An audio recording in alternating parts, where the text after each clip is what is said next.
گھر والی کو بندہ خوش کرے، دو جملے کہہ دے اپنی بیوی کو، شرط بیوی اپنی ہو، ٹھیک ہے نا، دو جملے بیوی اپنی کو کہہ دے، اچھی بات کر دے، اس کا دل خوش کرنے کے لیے اللہ اس پر رحمتیں اتارتے ہیں، اللہ پاک کرم اتارتے ہیں، رحمتیں اتارتے ہیں۔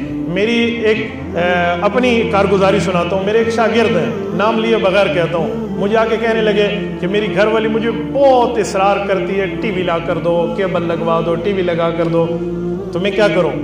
میں نے کہا ایسا ہے، میں آپ کو جملہ کہتا ہوں، وہ جا کے اپنی بیوی کو کہہ دو تیرے لیے کہنا جائز ہے، تو خامند ہے، انشاءاللہ وہ ٹی وی کا مطالبہ نہیں کرے گی۔ ادھر یہ نہ سنانا بھی حرام ہے، مولوی منع کریں دن آکسیجن لو تیری مولی دی، پھر کیا کرو گے؟ تو ادھر یہ جملہ نہیں کہنا، تھوڑا سا عقل لے۔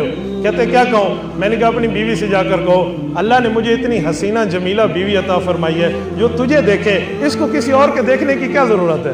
وہ دن اور یہ دن، ادھر گھر ٹی وی والا نہیں ہے، اس نے مانگی نہیں ہے۔ ایک ہمارے شاگرد ہیں، مجھے کہتے ہیں میں تو اس کو جو ہے نا کیا کہتے ہیں وش کرنا بھول گیا ہوں، اس کی تو برتھ ڈے تھی اور میں نے تو اس کو مبارکباد دینی تھی، میں بھول گیا ہوں۔ تو میں نے کہا بیوی کو کہہ دو کہ آپ کی جوانی دیکھ کے مجھے لگتا ہی نہیں ہے کہ 1 سال ڈھل گیا ہے تیرا، تو بھول ہی گیا تو کوئی نہیں، مسئلہ ہو جائے گا۔ تو تھوڑا سا طریقہ ہونا چاہیے، کسی نے کچھ سمجھنا ہو، کچھ سیکھنا ہو تو آپ بلا فری آف کاسٹ رابطہ کر سکتے، میں انشاءاللہ سمجھاؤں گا، لیکن تھوڑا سا بندہ سینہ بڑا کرے، نرمی پیدا کرے تو گھر کے ماحول درست ہو جائیں گے۔ اللہ آپ کو رحم صراط مستقیم عطا فرمائے۔